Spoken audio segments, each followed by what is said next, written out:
오늘부터 우리가 함께 읽어가는 욥기서 4장에서부터 14장까지의 내용, 첫 번째 욥과 그의 친구들과의 변론이 주어지게 됩니다. 가장 먼저 등장한 인물은 오늘 우리가 읽은 엘리바스가 등장해서 4장 그리고 내일 읽어가는 5장까지 엘리바스가 욥에게 하는 충고입니다. 그 충고에 대해서 욥이 대답하는 내용들이 이제 6장, 7장, 이게 첫 번째 친구와의 대화. 그 다음에 이제 등장하는 또 다른 친구가 빌닷이라고 하는 인물입니다. 빌닷이 충고하고 욥이 대답하는 이야기가 10장까지. 세 번째 친구인 소발이 등장해서 또 충고하고 욥이 대답하는 말이 14장까지 해서 이것이 전체적으로 첫 번째 욥과 친구들과의 변론입니다. 이 변론이 3번 반복이 계속되면서 욥과 친구들과의 대화가 이어지게 됩니다. 우리가 어제 이제 읽었던 이 3장의 내용은 욥이 견디다 못해서 결국 자신의 그 비참함에 대해서 탄식하고 토로하는 그 장면이 나타나게 된 겁니다. 일주일 동안이나 욥이 한마디도 내뱉지 못했고 그의 친구들도 그의 곁에서 함께 그의 슬픔에 동참하며 한마디도 하지 않았습니다. 그때까지는 욥에게 그래도 친구들밖에 없다. 너희가 참 고맙다. 이런 마음이 한편으로 들었을 것이에요. 그런데 욥이 이제 한마디씩 말을 내뱉는데 그 욥의 심정을 이 친구들이 제대로 헤아리지를 못합니다. 욥이 하는 말을 그가 왜 이런 말을 하는지, 이런 말을 하는 뜻의 내용이 무엇인가를 깊이 생각하기보다는 그가 하는 한마디 한마디를 자기가 분명하게 이야기해 주겠다 이렇게 하면서 대화가 시작이 되다 보니까 욥과 친구들 간의 대화가 서로 같은 방향이 아니라 서로 반대되는 방향으로 대화가 계속 이어지고 있음을 우리가 보게 되는 겁니다. 친구들이 이야기할 때 단순히 자신들의 경험을 가지고만 이야기하는 것은 아니고 그들이 하나님에 관하여 알고 있는 그런 신앙, 그런 지식을 바탕으로 이야기를 하게 되지만 공감하기 어려운 그런 이야기들을 합니다. 친구들이 가지고 있는 그들의 신앙의 정도라고나 할까요? 그게 어떠한 내용들을 담고 있는가? 이 친구들이 하는 이야기들을 전체적으로 살펴보면 그들은 이렇게 말합니다. 하나님의 다스림은 의롭고 분명하고 진실하다. 또 하나님께서 인생 가운데 행하시는 정의와 공평 또한 분명하고 진실하다. 그 결과 어떠한 일이 있는가? 인과응보라고 하는 결과가 있다 하는 사실입니다. 뭔가 잘 되면 그것은 하나님께서 그 일에 대해서 옳다 여기시는 것이고 어떤 일이 잘 되지 않으면 그건 하나님이 옳지 않다고 여기시는 것이다. 이렇게 이제 이야기를 계속 풀어가는 겁니다. 우리가 살아가는 인생 가운데 이것만 있는 게 아니잖아요. 우리가 앞에서 1장과 2장에서 읽었던 내용들은 사탄이라고 하는 존재가 등장하고 있다는 사실을 우리가 알게 되고 실제적으로 욥이 겪게 되는 이 극심한 고난에 있어서 그 일을 주도한 자가 바로 이 사탄이었습니다. 사탄의 시험이었어요. 근데 이 사탄이 하나님과 사람 사이에 그 관계를 적대 관계로 만들고 계속해서 믿는 자들을 흔들어 대는 일들에 대해서 이 친구들은 별 생각이 없는 겁니다.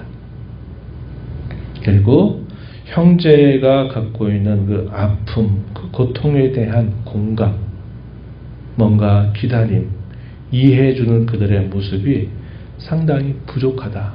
대단히 원리적이고 원칙적인 이야기만 하는데 우리가 앞에서 말한 것처럼 인과응보가 그들의 논리의 가장 중요한 핵심을 이루고 있다 한 것입니다.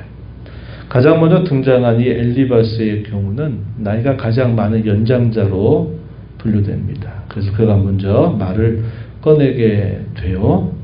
그래서 1절, 2절 내용을 우리가 다시 살펴보게 되면 욥의 이 탄식에 대한 말을 듣고서 대만 사람 엘리바스가 대답을 하기 시작합니다. 2절에 보면 누가 너에게 말하면 내가 실증을 내겠느냐? 누가 참고 말하지 아니하겠느냐? 말을 내는 것에 대해서 실증을 내거나 싫어하지 말고 잘 들어라 이렇게 하면서 이제 엘리바스가 이야기를 꺼낸 것입니다. 그러면서 그가 하는 이야기 3절에서부터 5절까지의 내용에서는 욥에 대하여 뭐라고 말하냐면 네가 그동안 다른 사람에 대해서는 잘 이야기하고 잘 가르쳐오지 않았냐. 그런데 왜 너는 너 자신에 대해서는 네가 가르친 대로 너를 추스리지 못하냐 하는 충고를 욥에게 건네고 있습니다. 그래서 전에 그리고 이제라고 하는 것으로 이 첫 번째 충고를 말하고 있습니다. 3절에 보면 전에 내가 여러 사람을 훈계하였고 손이 늘어진 자를 강하게 하였고 넘어지는 자를 말로 붙들어 주었고 무릎이 약한 자를 강하게 하였다. 내가 전에 했던 여러 일들에 대해서 이러이러한 일들을 하지 않았냐. 여러 사람을 가르치기도 했고 또 손이 늘어진 자를 강하게 붙들어 주기도 하고 또 넘어지는 사람을 또 붙들어 주고 무릎이 약한 사람을 강하게 하였다. 내가 여러 가지 많은 충고와 가르침으로 내 곁에 있는 사람들에게 이렇게 행하지 않았냐 이렇게 말하면서 5절에 보면 이제 이 일이 너에게 이름에 내가 힘들어하고 이 일이 너에게 닥침에 너가 놀라고 있다 이렇게 말합니다. 이게 무슨 말입니까? 남에게는 네가 이렇게 가르치고 잘 하더니 그런 일이 너에게 닥치니까 너는 그런 거 제대로 하지 못하고 있다 이렇게 말하는 것입니다. 그런데 하나님께서는 욥에 대하여 뭐라고 말씀하셨습니까? 이와 같이 세상에서 나를 경외하고 악을 떠난 자가 없다. 온전하고 또 의로운 사람이다. 이렇게 하나님이 욥에 대해서 말씀하셨죠. 욥에 대한 이런 말씀의 모습은 주일날에도 말씀을 드렸던 것처럼 그의 겉과 속이 일치되고 있는 투명한 사람이다 하는 사실을 하나님이 욥에 관하여 친히 인정하셨던 그런 내용이었습니다. 근데 이 엘리바스의 말은 너는 겉과 속이 다르다. 내가 다른 사람에게는 이렇게 말도 하고 잘하더니 그런 일이 너에게 닥치니까 너는 제대로 하지 않는구나. 이렇게 지금 이야기를 하고 있는 것입니다. 사실 엘리바스의 이야기는 우리 대부분 사람들이 사실은 들어야 될 말이 될 겁니다. 대개 우리는 우리가 하는 말과 우리가 하는 행동이 일치되지 못하는 게 너무나 많기 때문에 그러해요. 그러나 욥에게만큼은 이 말이 적절한 말이 되지 못한다는 겁니다. 왜냐? 하나님이 친히 욥은 그런 사람이다라고 인정하고 계시기 때문에 그런 것이죠.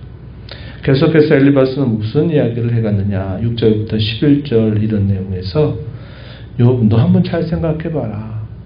내가 지금 당하고 있는 이 말하기 힘든 이 고난의 내용은 결국은 내가 뭔가 잘못했기 때문에 주어지는 일이 아니겠냐. 이렇게 이제 충고를 한 것입니다.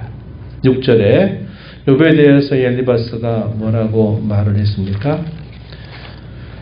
여호와를 경외하는 것이 너의 자랑거리가 아니었냐. 내 소망이 내 온전한 길이 아니냐. 하나님을 경외하고 소망을 가지고 살았던 것이 너에게 있어서 얼마나 그게 자랑스러운 일이 없었냐. 이것을 이야기하면서 7절에 보면 한번 생각해봐라. 죄 없이 망한 자가 누구인가? 정직한 자의 끊어짐이 어디 있는가? 이 말의 뜻은 뭡니까? 죄가 없는 사람 결코 망할 수 없고 정직한 자는 결코 끊어지지 않는다. 이것을 이야기하고 있어요.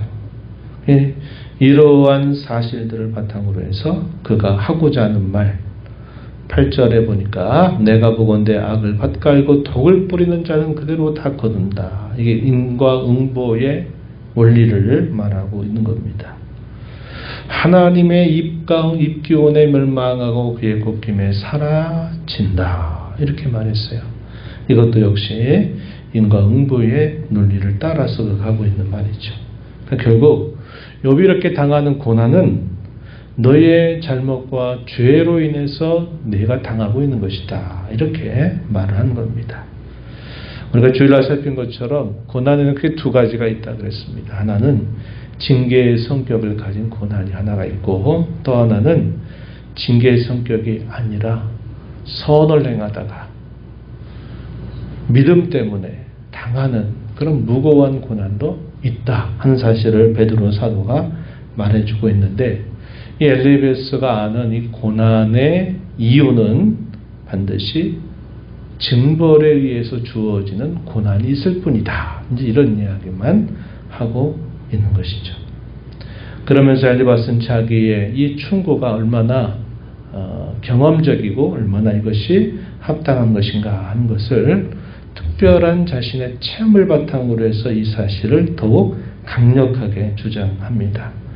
자기가 과거에 어떤 특별한 신비로운 영적 체험을 했다는 것을 하나의 근거로 삼습니다. 그가 그 체험 가운데 들었던 분명한 메시지가 뭐였느냐. 여기 말씀 중에 17절 말씀에 이렇게 이러한 소리를 내가 들었다는 거죠. 사람이 어찌 하나님보다 의롭겠느냐. 사람이 어찌 그의 창조하신 이보다 깨끗하겠느냐. 하나님은 그의 종이라도 그대로 믿지 아니하신다. 그의 천사라도 미련하다 여기신다. 하물며 흙집에 사는 티끌로 털을 삼고 하루살이 앞에서라도 무너질 자이겠느냐. 우리 인생이 하나님 앞에 얼마나 초라하기 그지없는 자냐. 사람은 흙집에 살고 티끌로 털을 삼고 하루살이 앞에서라도 무너질 수밖에 없는 자다.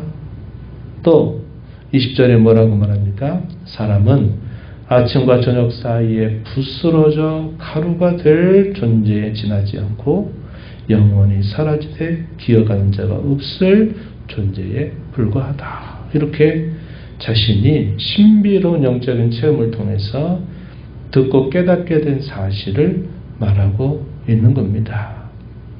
결국 이 엘리바스가 하는 말은 뭐냐면 자신이 주장하는 것, 곧 징벌의 성격으로 받는 고난만 있는다. 그것은 인과응보에 따른 마땅한 것이다 라고 말하고 그에 대한 또 하나의 그런 근거를 자신의 신비로운 체험 가운데 들었던 말씀을 바탕으로 이야기를 하고 있다 하는 겁니다. 그래서 이 친구들의 이 엘리바스를 비롯해서 모든 친구들이 말하고자 하는 그 충고의 핵심은 이 엘리바스나 또 빌닷이나 소발에 있어서 큰 차이를 보이지 않아요. 결국 이렇게 충고하고자 하는 목적이 뭘까요? 한번 생각해봐라, 유바. 내가 이러한 고난을 당한 것은 내가 여태까지 잘해왔다 생각 아닐지 모르지만 너는 분명히 어딘가 하나님 앞에 잘못하고 있는 게 있는 거야.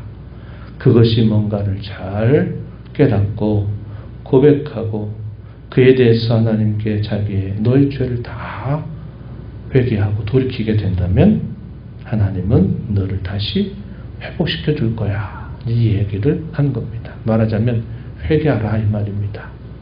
내 잘못한 결과를 보니까 너 분명히 잘못한 것이고 그 잘못에 대해서 너는 회개하는 것이 길이 곧 네가 살 길이다. 이렇게 이야기를 하고 있는 것입니다. 무고한 고난에 대한 생각이 별로 없는 거죠. 사탄이 어떻게든지 믿는 자를 쓰러뜨리려고 온갖 모든 수단들을 강구하여서 공격하는 그런 사탄의 존재에 대해서 별로 생각이 없는 것이고 그 당하는 고난은 무조건 죄로 인한 고난일 뿐이다만 말하고 있는 겁니다. 우리가 당하는 고난은 사실 이런 성격이 없지 않죠. 때론 많이 있을 수도 있습니다. 그럼에도 불구하고 우리를 사랑하시는 주님은 때로 우리가 허물과 죄와 연약함 가운데 어쩔 수 없이 겪게 되는 고난, 이런 징계 가운데서도 우리 주님 어떻게 하십니까? 너 잘못했으니까 너 마땅히 당해야 돼. 이렇게 여기시기보다는 우리의 연약함을 체휼하시고 우리를 불쌍히 여기시고 우리가 힘들어하는 것들을 친히 공감하시고 위로하시고 더 나아가서는 우리의 허물과 죄를 고쳐주시는 그런 온전한 사랑으로 주님은 우리를 항상 대하고 계신 것입니다. 우리는 그러한 주의 사랑과 용서하심을 받아서 이렇게 이제까지 우리는 살아오고 있는 자인 것만큼 우리가 다른 사람에 대해서도 생각할 때 그러한 자세를 가져야만 한다는 겁니다.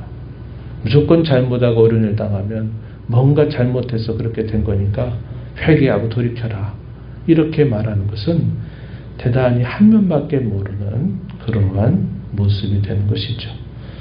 그래서 우리가 이런 면들을 잘 되새기면서 하나님께로부터 용서받고 사랑받는 자로서 우리가 다른 사람에 대하여 그러한 관용의 마음을 가지고 언제나 대하는 자세를 가져야 되겠다 하는 것이고, 각자 그 자신에게 있어서만큼은 어떤 어려움과 시련이 있을 때 혹 하나님이 내게 무엇인가를 돌이키고 깨닫게 하시려고 하는 것이 아닌가 이렇게 돌아보는 것은 우리에게 유익이 될 것이지만, 다른 사람에 관하여 그런 잣대를 내밀고 반대로 자신에 관하여서는 한없이 관용하고 한없이 자기는 충분히 그럴 수 있다라고만 생각하는 자세는 결국 바람직한 신앙 자세가 아니다 하는 것을 우리가 배우게 됩니다. 이런 내용들을 잘 가슴에 새기면서 믿음으로 살아가는 저와 여러분 되기를 바랍니다. 하나님 아버지 감사합니다. 이 새벽 시간에도 저희들을 깨워주셔서 아버지 앞에 저희의 걸음을 인도하시고 앞서 행하시며 주시는 말씀을 함께 또 읽고 들으며 오늘 저희가 받는 교훈이 무엇인가 또 다시 주 앞에 생각하게 하심을 감사합니다. 허물과 죄와 연약함 온전하신 하나님이 보실 때 늘 저희들의 모습일 것입니다.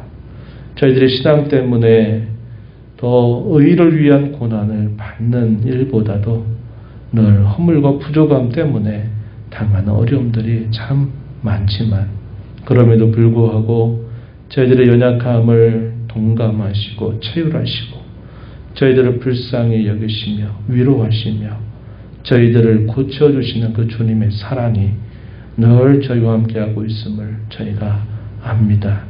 이런 하나님의 사랑받는 자, 또 하나님의 긍휼을 힘입는 자로 살아가는 저희들 또한 다른 이들을 향하여서 이러한 마음을 가지고 함께 공감하고 또 함께 위로하고 또 함께 기도할 줄 아는 저희가 되도록 늘 인도하여 주시옵소서. 은혜의 보좌 앞에 나와 아버지 은혜를 구하는 모든 심령들의 간구를 기울여 주시고 응답해 주시기를 바라며 예수님 이름으로 기도하옵나이다. 아멘.